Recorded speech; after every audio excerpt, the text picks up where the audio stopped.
EmilyBronte Wuthering Heights Original Edition Chapter 1. I have just returned from a visit to my landlord, the solitary neighbor that I shall be troubled with. This is certainly a beautiful country. In all England, I do not believe that I could have fixed on a situation so completely removed from the stir of society. A perfect misanthropist's heaven, and Mr. Heathcliff and I are such a suitable pair to divide the desolation between us. A capital fellow. He little imagined how my heart warmed towards him when I beheld his black eyes withdraw so suspiciously under their brows, as I rode up, and when his fingers sheltered themselves, with a jealous resolution, still farther in his waistcoat, as I announced my name. "Mr. Heathcliff," I said. A nod was the answer. "Mr. Lockwood, your new tenant, sir. I do myself the honor of calling as soon as possible after my arrival, to express the hope that I have not inconvenienced you by my perseverance in soliciting the occupation of Thrushcross Grange. I heard yesterday you had had some thoughts." "Thrushcross Grange is my own, sir," he interrupted, wincing. "I should not allow anyone to inconvenience me if I could hinder it. Walk in." The walk-in was uttered with closed teeth, and expressed the sentiment, "Go to the deuce." Even the gate over which he leaned manifested no sympathizing movement to the words, and I think that circumstance determined me to accept the invitation. I felt interested in a man who seemed more exaggeratedly reserved than myself. When he saw my horse's breast fairly pushing the barrier, he did put out his hand to unkind it, and then sullenly preceded me up the causeway, calling, as we entered the court, "Joseph, take Mr. Lockwood's horse, and bring up some wine." "Here we have the whole establishment of domestics, I suppose," was the reflection suggested by this compound order. "No wonder the grass grows up between the flags, and cattle are the only hedge-cutters." Joseph was an elderly, nay, an old man, very old, perhaps, though hale and sinewy. "The Lord help us," he soliloquized in an undertone of peevish displeasure, while relieving me of my horse, looking, meantime, in my face so sourly that I charitably conjectured he must have need of divine aid to digest his dinner, and his pious ejaculation had no reference to my unexpected advent. Wuthering Heights is the name of Mr. Heathcliff's dwelling, Wuthering being a significant provincial adjective, descriptive of the atmospheric tumult to which its station is exposed in stormy weather. Pure, bracing ventilation they must have up there at all times, indeed. One may guess the power of the north wind blowing over the edge, by the excessive slant of a few stunted firs at the end of the house, and by a range of gaunt thorns all stretching their limbs one way, as if craving alms of the sun.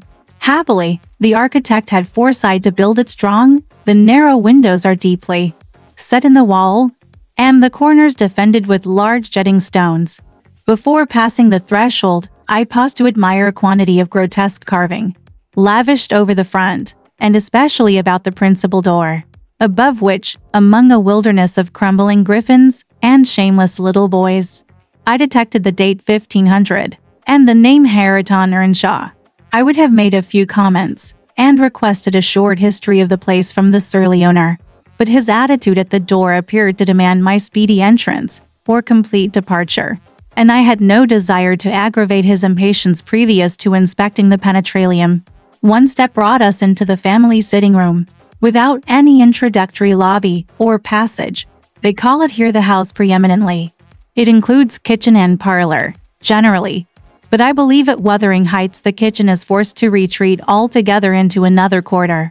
At least I distinguished a chatter of tongues, and a clatter of culinary utensils, deep within, and I observed no signs of roasting, boiling, or baking about the huge fireplace, nor any glitter of copper saucepans and tin colanders on the walls. One end, indeed, reflected splendidly both light and heat from ranks of immense pewter dishes, interspersed with silver jugs and tankards, towering row after row, on a vast oak dresser, to the very roof. The latter had never been underdrawn. Its entire anatomy lay bare to an inquiring eye, except where a frame of wood laden with 08 cakes and clusters of legs of beef, mutton, and ham concealed it. Above the chimney were sundry villainous old guns, and a couple of horse pistols, and by way of ornament, 3 gaudily painted canisters disposed along its ledge. The floor was of smooth, white stone. The chairs, high-backed, primitive structures, painted green, one or two heavy black ones lurking in the shade. In an arch under the dresser, reposed a huge, liver-colored bitch pointer, surrounded by a swarm of squealing puppies. And other dogs haunted other recesses. The apartment and furniture would have been nothing extraordinary as belonging to a homely, northern farmer, with a stubborn countenance and stalwart limbs set out to advantage in knee breeches and gaiters. Such an individual seated in his armchair, his mug of ale frothing on the round table before him, is to be seen in any circuit of 5 or 6 miles among these hills if you go at the right time after dinner. But Mr. Heathcliff forms a singular contrast to his abode and style of living. He is a dark-skinned gypsy in aspect, in dress and manners a gentleman. That is, as much a gentleman as many a country squire. Rather slovenly, perhaps, yet not looking amiss with his negligence, because he has an erect and handsome figure, and rather morose. Possibly, some people might suspect him of a degree of underbred pride. I have a sympathetic chord within that tells me it is nothing of the sort. I know, by instinct. His reserve springs from an aversion to showy displays of feeling, to manifestations of mutual kindliness. He'll love and hate equally under cover, and esteem it a species of impertinence to be loved or hated again.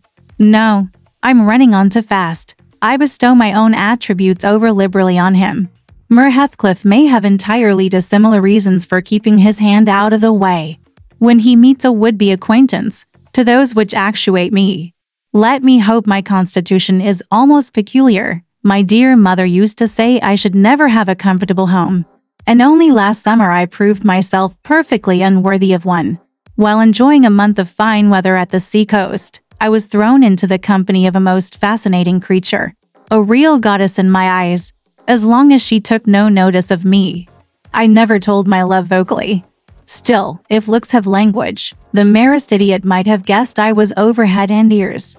She understood me at last, and looked a return, the sweetest of all imaginable looks. And what did I do? I confess it with shame, shrunk icily into myself, like a snail. At every glance retired colder and further, till finally the poor innocent was led to doubt her own senses and, overwhelmed with confusion at her supposed mistake, persuaded her mamma to decamp. By this curious turn of disposition I have gained the reputation of deliberate heartlessness. How undeserved, I alone can appreciate. I took a seat at the end of the hearthstone opposite that towards which my landlord advanced, and filled up an interval of silence by attempting to caress the canine mother, who had left her nursery, and was sneaking wolfishly to the back of my legs, her lip curled up, and her white teeth watering for a snatch. My caress provoked a long, guttural snarl. "You'd better let the dog alone," growled Mr. Heathcliff in unison, checking fiercer demonstrations with a punch of his foot. "She's not accustomed to be spoiled, not kept for a pet." Then, striding to a side door, he shouted again, "Joseph!" Joseph mumbled indistinctly in the depths of the cellar, but gave no intimation of ascending. So his master dived down to him, leaving me this the ruffianly bitch and a pair of grim shaggy sheepdogs, who shared with her a jealous guardianship over all my movements. Not anxious to come in contact with their fangs, I sat still, but, imagining they would scarcely understand tacit insults, I unfortunately indulged in winking and making faces at the trio, and some turn of my physiognomy so irritated Madame that she suddenly broke into a fury and leapt on my knees. I flung her back, and hastened to interpose the table between us. This proceeding roused the whole hive. Half a dozen four-footed fiends, of various sizes and ages, issued from hidden dens to the common center. I felt my heels and coat laps peculiar subjects of assault, and parrying off the larger combatants as effectually as I could with the poker, I was constrained to demand, aloud, assistance from some of the household in re-establishing peace. Mer Heathcliff and his man climbed the cellar steps with vexatious phlegm. I don't think they moved 1 second faster than usual, though the hearth was an absolute tempest of worrying and yelping. Happily, an inhabitant of the kitchen made more dispatch, a lusty dame, with tucked-up gown, bare arms, and fire-flushed cheeks, rushed into the midst of us flourishing a frying pan, and used that weapon, and her tongue, to such purpose, that the storm subsided magically, and she only remained, heaving like a sea after a high wind, when her master entered on the scene. "What the devil is the matter?" he asked, eyeing me in a manner that I could ill endure after this inhospitable treatment. "What the devil? Indeed," I muttered, "the herd of possessed swine could have had no worse spirits in them than those animals of yours, sir. You might as well leave a stranger with a brood of tigers. They won't meddle with persons who touch nothing," he remarked, putting the bottle before me and restoring the display table. "The dogs do right to be vigilant. Take a glass of wine." "No, thank you. Not bitten? Are you?" If I had been, I would have set my signet on the biter. Heathcliff's countenance relaxed into a grin. "Come, come," he said. "You are flurried, Mr. Lockwood.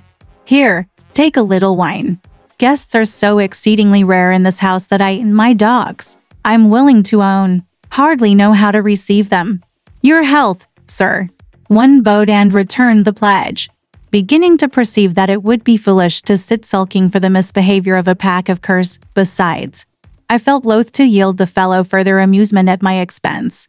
Since the humor took that turn, he, probably swayed by prudential consideration of the folly of offending a good tenant, relaxed a little in the laconic style of chipping off his pronouns and auxiliary verbs, and introduced what he supposed would be a subject of interest to me, a discourse on the advantages and disadvantages of my present place of retirement. I found him very intelligent on the topics we touched, and before I went home, I was encouraged so far as to volunteer another visit tomorrow. He evidently wished no repetition of my intrusion. I shall go, notwithstanding.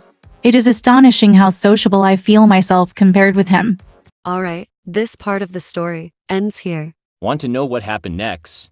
Let's listen to the breakdown next time.